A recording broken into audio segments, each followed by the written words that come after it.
volcanoes, earthquakes, glaciers, and tsunamis, all a part of Alaska's geology. The truth and history about Mother Nature's natural hazards explained on The Fault in the Facts with Makayla Clark. Welcome to The Fault in the Facts. I'm Makayla Clark. Here we talk about the truth and history of Mother Nature and explain her natural hazards. Today we'll be talking about prehistoric earthquakes. The second largest earthquake ever recorded was right here in Alaska, a 9.2 hit at 5:36 p.m. on March 27, 1964. But have there been bigger quakes in the state before modern recordings started?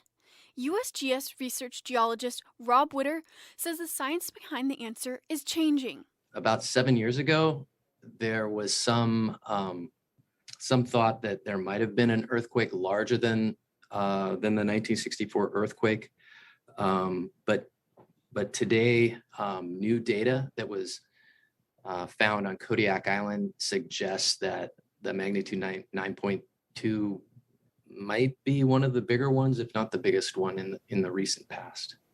And by recent past, remember, I'm talking about thousands of years. He says there are past earthquakes that rival the size of the 1964 quake, but scientists can't precisely measure how big they were. The interval between quakes this size is about 600 years. However, in the rest of the world, along subduction zones like the one that we live in, it's been observed that earthquakes are unpredictable. Scientists can't predict earthquakes. Witter says they don't know when the next giant earthquake might hit south central Alaska. Over the past 4,000 years, there's been about 6 other earthquakes in the Prince William Sound region that were rivals to the 1964 earthquake. My question was, how do they know that an earthquake that rivals the size of the 1964 quake happened? We have evidence mostly along the coast in Turnagain Arm at Girdwood and in parts of Prince William Sound, including the Copper River Delta, where the most recent earthquake prior to the 1964 earthquake happened about 800 to 850 years ago.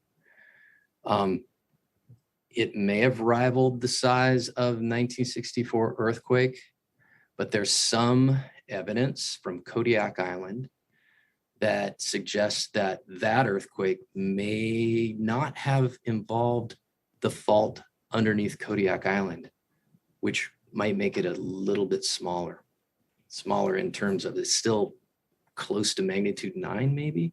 So we're talking about giants here.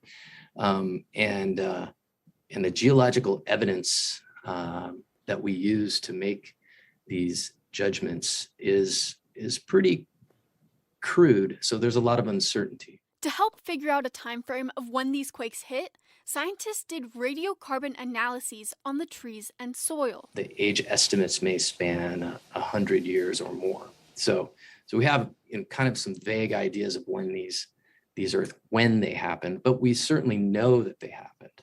To find earthquakes like these, Witter says scientists are doing the dirty work. We dig in the dirt and along the coast. We go out onto the bluffs, like the bluff at the Girdwood Ghost Forest, and we use shovels and other equipment to dig into the fossil record of earthquakes.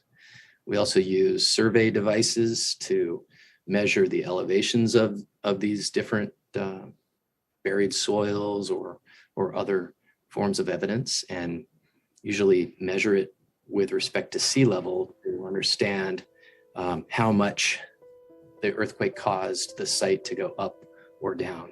And sea level is important because it's a good reference frame for elevation that we can assess through time.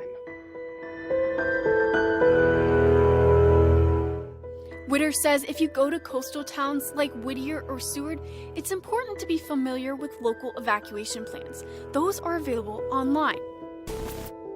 But this show is called The Fault in the Facts, and I'd like to end with a fact about a fault. For this episode, I asked Witter what fact he finds interesting. In 2021, we had a big earthquake west of Kodiak Island called the Chignik earthquake, and it was a magnitude 8.2, and it ruptured in an area near the 1938 magnitude 8.2 earthquake. But the cool thing from a seismologist's point of view is that the 1938 earthquake happened in this region. So this part of the fault broke. But in the Chignik earthquake, it happened next door, a little bit to the west, if this is west. So it happened over here. It did overlap the 1938 event.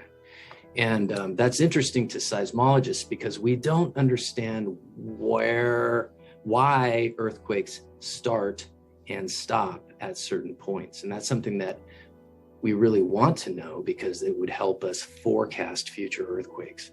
Thank you for tuning in to this episode of The Fault in the Facts. It's a monthly segment right here on Alaska's news source digital platforms. And we want to know if you have any misconceptions or questions about Mother Nature that you want answered. You can email us at streamingnews@ktu.com.